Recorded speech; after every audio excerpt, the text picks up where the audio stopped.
All right, everyone. We are back with episode number 2 of our Colorado Rockies series here on Out of the Park Baseball 22. I want to thank everyone for the support that you guys showed on episode number 1. I say this every year, it seems like, but it really does mean a lot to just upload a Out of the Park Baseball video and just see both new faces and old faces, people that have been around for years and then people that have just found out about me. It truly means a lot, and I'm excited to bring this series to you guys, and I hope you guys end up enjoying it. But once again, thank you for the support and everything. It truly does mean a lot more than words can express. Having said that, we are at opening day, so I did a lot of stuff off screen to prepare to start the simulation in this episode. Woohoo! We're going to start the simulation. But before I do that, I did want to go through some of the comments, and this is why I said that if you have any input or interactions for maybe moves or players or just anything, leave it in the comments because then you might get featured. So in episode number 1, I kind of asked about Trevor's story and what would you do? Would you sign the guy to the extension that he's looking for? It's actually went down now, so that's interesting. I mean, he wanted a lot of years at 37.5. Now they're down to 32.5, so that's exciting. So I asked, would you give him an extension or would you trade him for prospects since this team could use some good young talent to potentially build around for the future? And we got some different sides going, which was pretty cool. So here was a little pot of comments here. One person said, I think you should trade Story for a great package. It's what the Rockies need in real life. Rockies aren't ready to compete, tank a little, develop some players, etc. And that is definitely a mindset that I can get behind. However, another comment said, commit. You broke their hearts with Tulo. Make it up to the fans and go all in Jeter style. And I can get behind that mindset too. Both of those mindsets for sure are ways that I can definitely see myself going in terms of this Trevor Story situation. Then a third comment, get as much as you can for Story. I'd wait till the trade deadline and try to get what I could from a team with a good farm system. If the team is in contention, which I doubt they will be, and I agree about that, I'd consider keeping him and making a run at it. So we have a lot of different viewpoints here in terms of the Trevor Story thing. So that's going to be a fun situation to follow. I don't know what I'm going to do yet, but it's exciting. And, we'll see. As I said, if we go back to offer contract extension, that's not a bad contract, especially because we have $62 million available for extensions. A contract extension like this for a 28-year-old shortstop, that's one of the best shortstops in the game today. I would not be against a contract like this. Of course, if he, the downside of waiting until the trade deadline, which is what I'm going to do regardless, is that if he does start putting up big numbers, which is what I'm expecting him to do, but if he does, I imagine those demands are going to go way up. And at that point, we might not find a number that we can agree on. But listen, that's future stuff. We will go on ahead and cross that bridge when we get to it. I would like to show y'all what I did do off screen.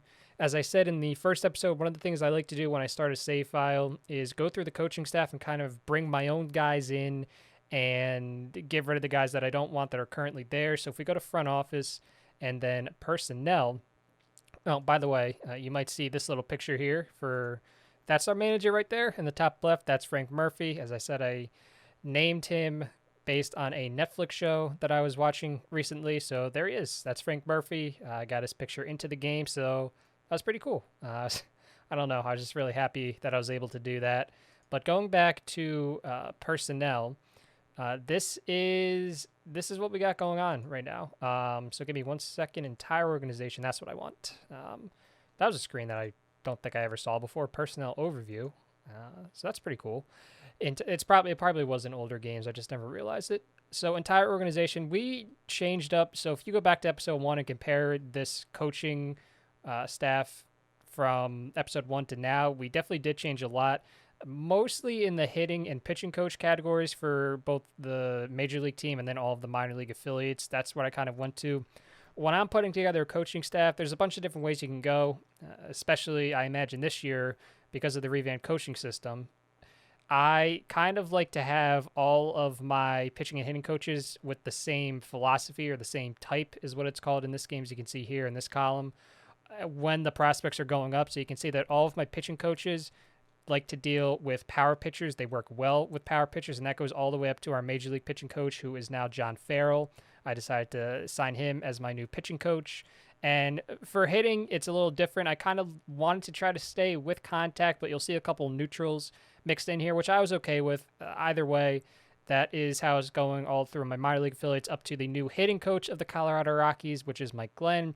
We also have a new bench coach in Scott Austin and a new assistant GM in John Mozeliak. I probably butchered that name. I apologize. The thing with Out of the Park Baseball, you might wonder, well, wait a minute, isn't he like a higher up for the St. Louis Cardinals? Why would he be available? The way it works, from what I can tell, if your title is kind of like if it's not actually general manager, they kind of always end up in, if we go to reports and info and available personnel, and then we'll go like general manager. Like, so you'll see a lot of big time names here.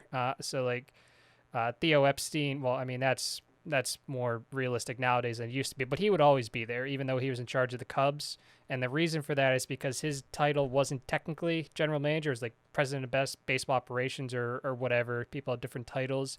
So that's why you'll see a lot of big names here. Like Chaim Bloom was in here somewhere. I don't know if he's still in here at all, but he was earlier when I did the coaching staff changes. So you'll see a lot of good names here. And the reason I went with the guy that I did is because on the off chance that Jeff Schmidt or Bill Schmidt retires at the end of the season or within the next couple of years, I wanted to have a good backup option, and that's going to be Mozeliak. He has pretty good scouting ratings, which was basically what I was looking for in my assistant GM, and that was about that. So that was, and we hired a new team trainer for his ability to prevent injuries. So hopefully Jameson was the best guy when it comes to team trainer, so that was why we went with him.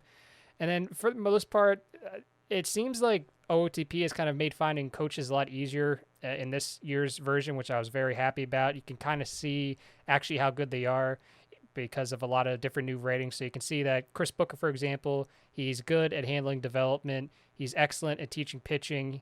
He's good at these things too, so it's kind of easier to see. At least it seemed like it. I don't know how to translate to the actual game itself, but it seems like it's easier to find coaches and see what they're good at, what they're not so good at.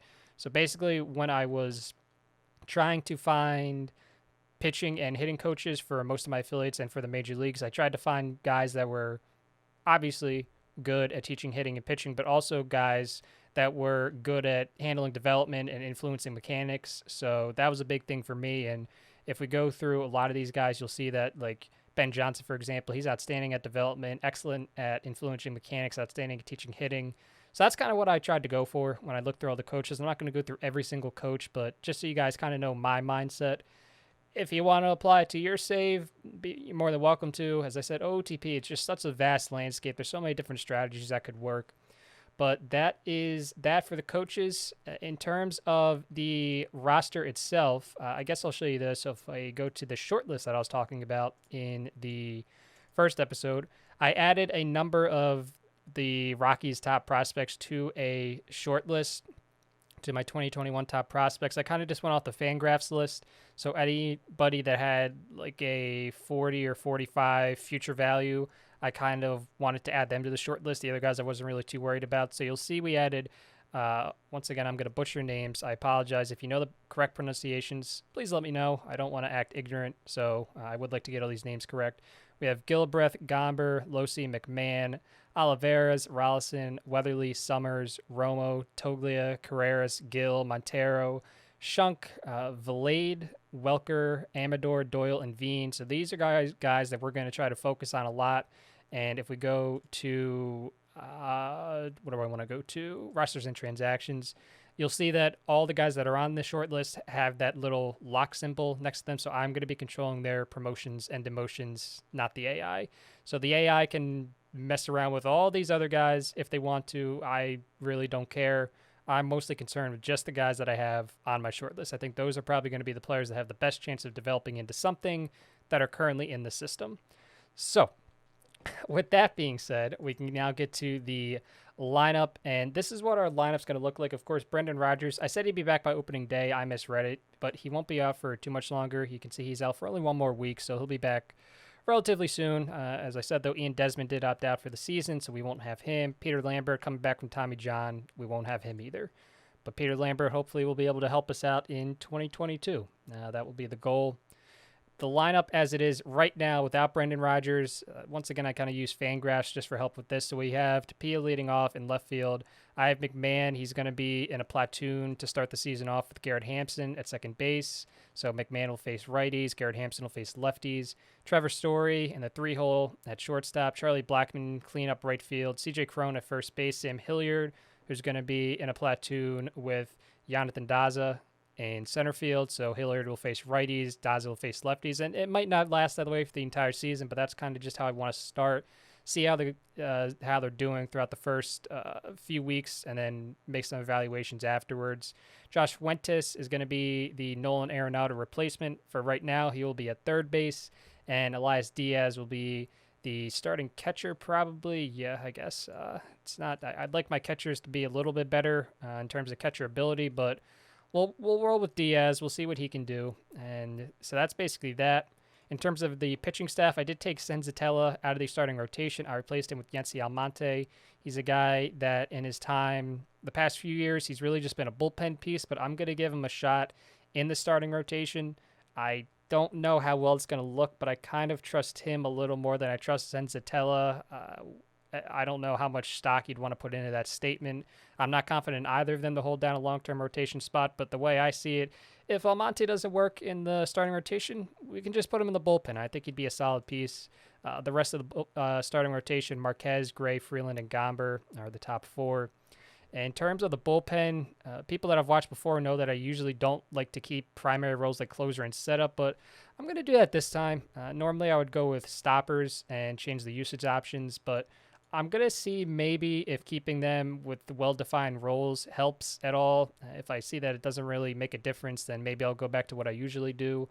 But regardless, right now our bullpen features Daniel Bard, Scott Oberg, Jordan Sheffield, Michael Givens, Jairo Diaz, Robert Stephenson, Carlos Estevez, Ben Bowden, and then we have Senzatella as a long relief guy. So that is that. I think that's about everything that I did off screen. As I said, Brendan Rodgers will be back in a week. At that point, if we take a look at the lineup, I'll probably send Chris Owings down to AAA, but he was on the Fangraphs depth chart as of right now when I'm recording. So I figured it would probably make some sense to just keep him up, and then, he's probably going to be the one to get sent down. I mean, I don't want to send down Hampson. I don't want to send down McMahon, obviously, and I'm not going to send down Fuentes or Daza, so Owens is probably going to be the odd man out. But he'll be with us for a week, and we'll go from there. He does have some speed, so that's good. We can maybe use him as a pinch runner here and there. So that is that. The other thing I wanted to talk about before we get into the season was just taking a look at the preseason predictions. I think it's fun to do this every year. So your Colorado Rockies are projected to finish last in the National League West, put up a record of 51-111. I have to imagine that's the worst record. Yeah, so we are projected to have the worst record by far. The Rangers are projected to have 70 wins. They're the next worst team along with the Mariners, and we are 19 wins behind them. So it might be a little bit of a rough go-around. We're projected to score 723 runs, but the pitching staff is going to be our downfall. We're projected to allow 1,019 runs. No one else is close to that. The Tigers are projected to allow 829. The Orioles are projected to allow 847. No one is close to the Rockies. We're projected to have an ERA of 5.86, strike out 1,300 batters, walk 664. We are not projected to have any of the... Oh, we are projected to have a top 10 hitter in CJ Cron. All right. We'll see if that lives up to it. I don't think Cron's going to be one of the best hitters in the National League, but I've been wrong before. We're definitely not projected to have any of the top pitchers. That is for sure. So that is that. The Dodgers are supposed to win the NL West at 105-57. The Padres are supposed to finish second at 93-69, but it seems like they should handily get the wild card spot. And the Giants are supposed to go 86-76. That would be a solid season for them. Diamondbacks in fourth place at 75-87. So that is that. If you'd like to pause and just see where your favorite team is projected to do, or what your favorite team is projected to do in 2021, feel free to just take a pause. But that is that. So I think we're about ready to go to start the season. I have not looked at team chemistry yet, but I'm glad to see that we don't have anybody on this right side. I personally always like to try to avoid having any disruptive, outspoken, selfish, or unmotivated players. It's not the end of the world if you do, but it's just my personal preference. I try to avoid having any. I try to just keep people on the left side, and you can see that we have a couple captains in both of the catchers, Diaz and Nunez. Ben Bowden, the relief pitcher, is apparently a spark plug, and then Blackman and Mcmanus are pranksters. So we don't have any true leaders, but we do have 2 captains, so I'd like to think that'll be good enough. And yeah, I think we're ready to finally start the simulation. If we take a look at the schedule, it's pretty NL West heavy to start. We got a 4-game set against the Dodgers, 3 against the Diamondbacks, 3 against the Giants, 3 more against the Dodgers, and then we kind of start getting into some other teams. So I'll probably simulate to maybe right after this Mets series, because that would be, 4, 7, 10, 13. That would be 16 games. So it's still a small sample size, but I think that would be good heading into the series against the Astros, the Phillies, and then the Giants and Diamondbacks to end the month. So I'll probably come back on April 19th, and by that point, Brendan Rodgers will be back. He'll have some games under his belt, and we can kind of see how the team is doing. I'm not expecting us to do very well, but fingers crossed, maybe this team will surprise me. We'll be back on April 19th. All right, it is Monday, April 19th. Your Colorado Rockies, 5-11. Not surprisingly, the offense has been fine. You can see that they're first in runs scored, batting average, OPS, WOBA, second in batting WAR, third in OBP, tied for fourth in home runs, and we're first in base running. That's what I noticed. This team actually has a surprising amount of speed, so that's a positive, I guess, we can take away. But the pitching staff has been bad, which is what I expected. The defense has been bad, which is what I expected. And yeah, so this is not a good way to win, being at the top in offense and then being dead last in most of the major pitching categories. You can see our starters ERA is 7.91, the bullpen ERA is 6.22, the FIP is 6.55. We have negative pitching WAR.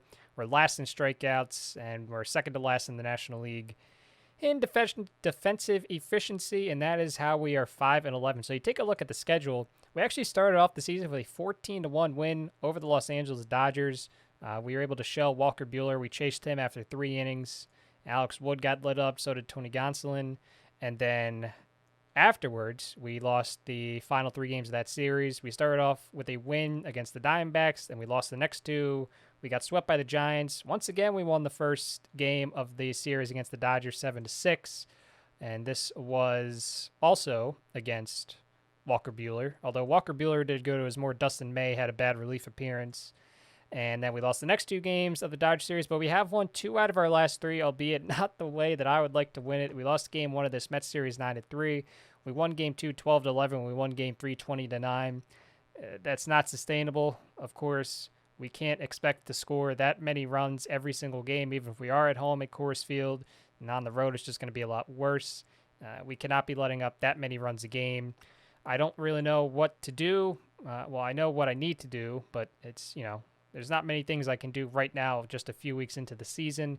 We take a look here. We'll start with the lineups, and I'm going to go into a player card real quick. So I'll go into Brendan Rodgers. You might notice that if you take a look here at the stats at the bottom, they might be different than the stats that you have. In fact, they probably will be. You're like, well, wow, wait a minute, Ryan, how did you get those to show up? Well, I'll show you. So if you go you could do both of them from the same thing, but just to make it easier, if you got a batter up, you go to batting stats, you go to view, and you can go to edit. And this is where you can add a new stat row. So basically you can see add stat row. So I'll name this one test, just to show you guys are testy. Yeah, we'll keep testy. Why not? Testy. I think that was, oh no, I was going to say that was the name of a boss from Spyro the Dragon, but that was Toasty. So if you move it up, that becomes, you can see the first row will be the default shown on player pages. So that's that. So now once you have it named, once you have it at the top, you can click edit stat row, and then you can just add any of the stats that you'd like to see for batters. So if you don't like the default stats, you can just add whatever you want. So I'll do like games started, walks. Maybe you want to see how many times they've been hit by a pitch. Maybe you want to see how many sacrifice hits they had. Maybe you want to see their strikeout percentage, the total bases, average, OBP, slugging, and maybe you want to see their WAR. Why not? So once you get the amount of stats that you'd like to put on there that you'd like to see, you can just click OK and OK. And now if we go back to here and then we click on Brendan Rodgers, there it is. Those are the stats that you selected, and they show up there. So if there's certain stats that you don't like and you don't want to see, but there's certain stats that you'd like to see to help you evaluate how a player's doing, that's an easy way to do it. And it's the same thing for pitchers. So if we go to pitching staff and we go, let's say Marquez, pitching stats, view, edit, you can do the same exact thing. You can add your new stat row, bump it up to the top, and then you can just edit it and add any pitching stats that you'd like to see. So that's a fun tip because I'm not a fan of just the basic general statistics. I'd like to kind of get more into the sabermetric analytics side of things when I try to evaluate players. So that's a fun side tip for you guys. If you'd like to see some different stats, that is how you do it. So let me just go back here and change my stats to there. So move it up. Okay. And there we go. So let's go back to the lineup screen. I guess I could just click the back button and we'll go by OPS. As I said, it's not surprising that the team's doing very well offensively. I'm a little surprised that Elias Diaz is doing so well. I'm sure he's going to come back down to earth. I mean, you see he has a BABIP of 591, but he's been a 1.5 win player. He's probably been the best catcher in baseball so far through the first couple of weeks. That's pretty neat. I mean, look at this guy. He is on an absolute tear. That's not going to last, but it's pretty neat to see. Brendan Rodgers, I said he'd get some games under his belt the next time we talked, and he has. He has an OPS over 1,000. So he's been good so far since he's come back. I'm expecting him to come down just a little bit, but I'm excited to have Brendan Rodgers on the team. I hope that he can kind of live up to his potential. He's not going to hit 355. Obviously, I'm not expecting that. But, if he could OPS somewhere above 800, that would be cool, right? Right now, I have him at third base. I know he's a natural shortstop. He plays second base. That's one of the good things. We can kind of move him around the infield based on where we need him. I put him at third base right now, but I would not be surprised, especially if we do trade Trevor Story, if he ends up at shortstop or somewhere in the middle infield. Raimel Tapia has done well so far in a starting role as well. He's OPSing over 900. He only has one home run, 11 RBIs. He's not walking a lot. He's striking out at a 24% clip, but still 127 WRC plus to start the season. I can't be too upset with that. Garrett Hampson has done well on his side of the platoon. He has only started 6 games. He has appeared in 14. He's OPS just a little under 1,000 at 974. 6 RBI. He's had a couple triples, a double, 13 hits. He's walking a little bit, not as much as I would personally like, and he's striking out a 22.9% clip. A lot of these guys have inflated BABIPs, so they're going to come back down to earth a little bit, but I still think they can be valuable contributors. Ryan McManus had a slow start to the season, only at a 439 OPS. Trevor Story is OPSing at 772. He does have 2 home runs. Our home run leaders right now are CJ Crone and Charlie Black. I mean, they both have 5. They're both OPSing over 800, although if you take a look at OPS plus, they're actually a little below league average, which I'm not too surprised about. Of course, you always do have to factor in the Coors Field effect, and we have been home a lot to start the season. You can see that out of the 16 games we've played, 7, 8, 9, 10 of them have been at home. 3 of them were in San Francisco, and the 3 of them were in Dodger Stadium. So that's something that you have to keep in mind. But the pitching staff has just been very, very bad. The rotation has been bad. Daniel Bard has been good, and so that's nice. He can continue his great comeback story that started last year. He's been a great guy to have in the bullpen. Robert Stephenson, Carlos Estevez, Ben Bowden, they've all been pretty solid, but everybody else has not been very good. Even German Marquez has had a kind of a rough start to the year. You can see that on opening day he had a good start, and then it's kind of just gotten progressively worse from there. So hopefully we can kind of rein him back in. John Gray has, not Kyle Freeland, John Gray's really not had a good start to the season. He hasn't lasted 5 innings in any of his starts. He allowed 6, 5, and 7 earned runs in each of his first 3. He's allowed 4 home runs. He's allowed 5 walks to only 8 strikeouts. So a very ugly start to the season for John Gray. Kyle Freeland, I said if we could kind of get him to where he was in 2020, I'd be content. And, it hasn't quite been that way yet, although he is coming off of a good start against the Dodgers. He went 7 1/3, 5 hits, 1 earned run, only 3 strikeouts, 1 walk, but I'll take what I can get at this point. And that's that. Austin Gomber, the guy that we got in the Arenado trade, has not started off very well, and this was basically what I was worried about. I don't think that he's going to play very well as a Colorado Rocky. I don't think that his type of pitching repertoire and his grades are going to play well in Coors whenever he has to pitch at home. Although even on the road, he was at San Francisco, he had a bad start too. So not a great start for one of the main acquisitions in the Arenado trade. As I said, Yency Almonte, he started off the season pretty well, actually. He's coming off of a rough start. I mean, the team did win, but he allowed 8 earned runs and 3 and a third. So that was not great. That inflated his ERA, but 2 solid starts to start the season. So we'll see if he can kind of get back to that. And yeah, so that's that. I did take a look at the waiver wire just to see if maybe there's anybody worth picking up. And to be honest, there's not really anybody that intrigues me. I don't think that anybody here is kind of worth my time. Which is, that's to be expected. It's the waiver wire. But with that being said, I'll continue to examine it every few days. If an intriguing name comes along that I can throw into maybe the bullpen or the rotation, I'll definitely keep that in mind. But yeah, for right now, your Rockies are 5-11. We are last place in the NL West. We are 4 games back of the wild card. Take a look at the schedule. I think it would make sense maybe just to sim to the end of the month, and we'll probably just go to the end of this Diamondback series. So we'll come back on May 3rd. We'll see how the team's doing. Hopefully we can string together some more wins. I'm not too optimistic. We have Houston coming up. If you take a look at Houston, they're 5-10, so maybe that's an opportunity to get some wins. The Phillies right now are 9-7, so they have Tommy Pham. Okay. For those of you that don't know, I'm a Phillies fan, so I always kind of like to see how their team is constructed whenever I take a look at the standings and stuff.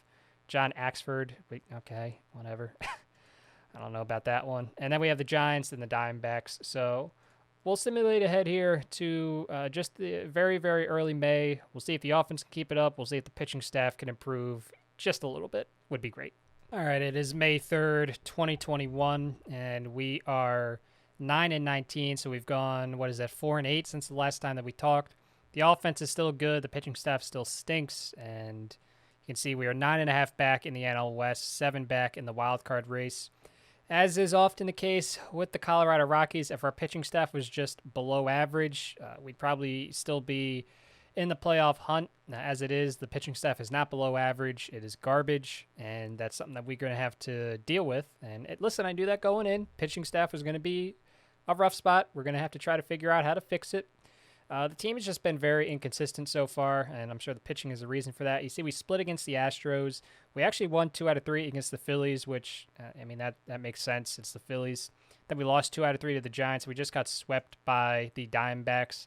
I mean, if we were going to compete this year, we really need to take advantage of those games against the Diamondbacks and the Giants. And I don't say that because they're like awful teams, but it's just we're not going to get a lot of wins against the Padres and the Dodgers. We need to try to just at least, when we have the opportunity, get the wins that we have a realistic shot at.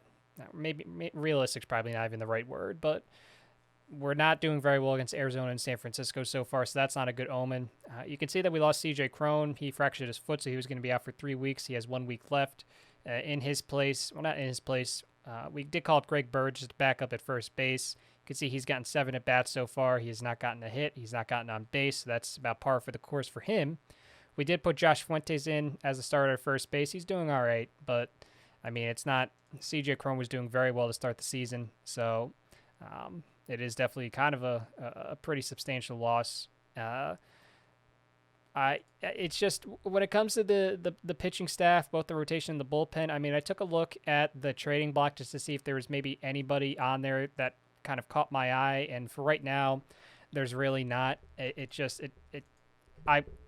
If we are somewhat in contention, I might try to make a move to get a pitcher or two. But right now, these pitchers really wouldn't move the needle at all. You see Matthew Boyd, extreme fly ball. He sits at 91-93 with no movement. That ain't going to play in Coors Field or as a member of the Rockies, especially in this division. Dylan Bundy, he's out with a sprained ankle, but once again, another fly ball pitcher. He has great personality traits, but I don't think that he's the best guy to bring in to be a Colorado Rockies pitcher. It's just, maybe we could try to swing a deal for some relief pitchers at some point down the road. Maybe that would help a little bit. I don't know how much. We take a look at free agency. Like David Robertson is maybe a guy that we could sign. You can see he's not too bad. He's got some stuff, solid movement. The control it's okay. He's got 3 solid pitches with the cutter, slider, and knuckle curve. He's coming off of an injury that he suffered very early on in his tenure with the Phillies, and he just never came back. So he's a guy maybe we can just take I'd be interested to know what he's looking at for a contract. He's just looking for a $5.8 million. The Cubs apparently offered him a deal. That's not. I don't know. It's not awful. Just the little dart throw. I mean, we do have a lot of money, so it's not awful. Just to see if maybe he kind of sticks because we have some issues obviously in the bullpen. You take a look here. Scott Oberg has an ERA now of 9. His FIP is 7.25. So he's kind of struggled a little bit. Although recently he's kind of starting to bring that number back down. So I guess he kind of just got ballooned in the early part of the season. Jordan Sheffield is struggling. He has an ERA of over 11, and his FIP is 8.86. He's really struggled a lot recently, as you can tell. 4 earned runs in a third against the Phillies, 2 earned runs in 1 inning against the Giants, 3 earned runs against the Diamondbacks. So it's been a tough go for him so far. Hopefully he can kind of get it together, but once again, fly ball pitcher, especially Coors Field, it's probably not going to play too well. Jairo Diaz has been okay. Robert Stephenson, he has a FIP of 3.13, ERA 4.85. I mean, all things considered, he hasn't been that big of an issue. Ben Bowden's continued doing all right. Senzatella has struggled, which is what I was worried about if I kept him in the starting rotation, and I guess he's struggling in the bullpen as well. As is Yency Almonte. You can tell that after that solid start to the season, he hasn't been able to get that going again. 5 earned runs in 3 innings against the Phillies, 4 earned runs in 4 2/3. So it's been a rough start for him. Gomber's getting a little better. He did actually just pitch 5.2 shutout innings against the Phillies, which was promising. And then he followed that up with 5 earned runs in 5 innings against the Giants. So that was upsetting. Kyle Freeland, his FIP is worse than his ERA, which is always concerning when you see that. John Gray, he's gotten better, whatever you want that to mean.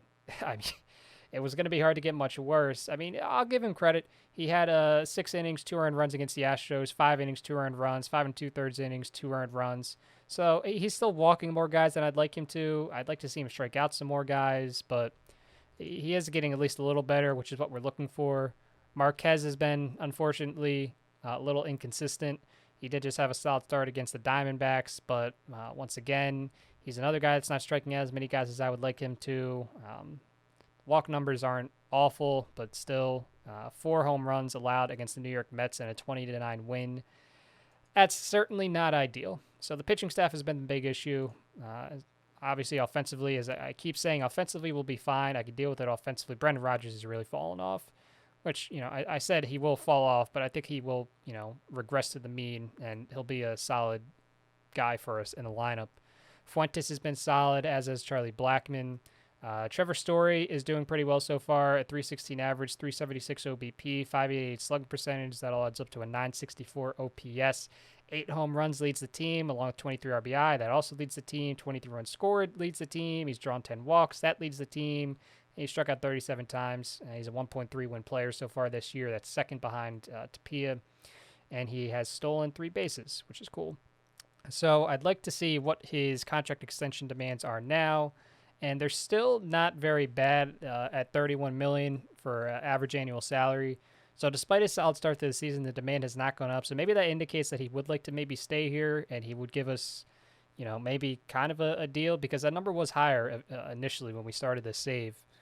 But that's something I'm going to have to monitor. I would like to see if I shopped him around what I would get. I don't want any veterans. I'd rather just get prospects and regulars. So I would be interested to see kind of the names that would come up if I were to trade him. I'm not going to trade him right now. I just want to see some of the names that would come up. If we were able to get like some good starting pitching in return, that's something that I would definitely consider. Like a guy like Max Fried is kind of interesting, but he's 27. I'd like to kind of get a little younger. The Red Sox don't really have anybody that I would want. Scrolling down here, we'll take a look here. Cleveland has a couple guys, Franmil Reyes, Ahmed Rosario, but we don't need offense. We need pitching. So, I mean, in that aspect, Plesac is kind of interesting, but I'd like to kind of shoot a little higher if we're going to trade Story. Trevor Bauer, but I don't really want to trade for that contract. I don't think that's the move that we need to make right now as an organization. I mean, the Dodgers always have good pitching, so maybe we try to get like some of their young pitchers and see if any of them stick, but I don't know. Corbin Burns is really interesting. At 26 years old, he is a power pitcher. He sits at 95 to 97.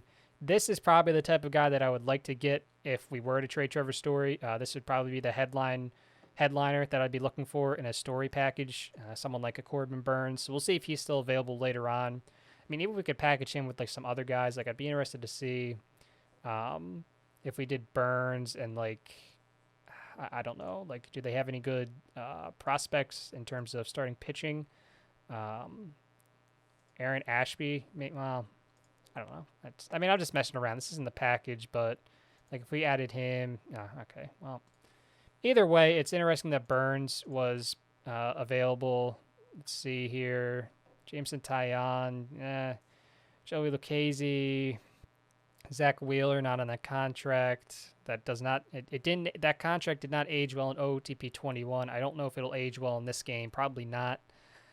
Yeah. I mean, I'd say Burns is probably the most intriguing name out of this list. I mean, maybe if I did just prospects, something different would happen. We could maybe get like some top prospects. But Corbin Burns really is intriguing. I mean, we need a top flight starting pitcher, and that's probably going to be, at this point, that might be the best that we get. I mean, we can always check. Even the prospects that are being offered are super appealing. I mean, the best potential grades are 50s that I'm seeing. I'd like to get a little more for Trevor Story than a 50 grade prospect, but we will see. We will see. So it is May 3rd. I think this is a good spot to stop. In the next episode, because the draft is about 1 month away, so we will do the MLB entry draft in the next episode. We'll get up probably close to the All-Star break, and maybe we'll get to the trade deadline. I don't know. It depends how long everything takes. But that's stuff to look forward to on the horizon. And hope, maybe if we're lucky, the pitching staff suddenly finds some cure or some strength potion. I don't know. Probably not, though. It's probably going to be a rough season for the Rockies, but this is a process. You got to trust the process. We're in this for the long haul. We're not trying to win a World Series title in 2021. We're going to try to just build this team up to be a consistent contender year in and year out. It's going to take a little bit of time, but we're going to do our best. I do want to thank everyone for watching episode number 2. Episode 3 will be out either tomorrow or Friday. I'd like to get it out tomorrow, but if not, it'll definitely be out on Friday. And that is that. So once again, thank you for watching episode number 2 of this Rocky series on Out of the Park Baseball 22. If you have any comments, concerns, whatever, leave them down in the comment section below, and you might be featured in the next episode, which is pretty neat. If you like this video, be sure to leave it a like and subscribe. It truly does help out not only me, but the channel. I'm not the only one that uploads on this channel, so it helps out all of us. Yeah, so thank you for watching, guys. I hope you all enjoy the rest of your days. I'll see you in the next episode.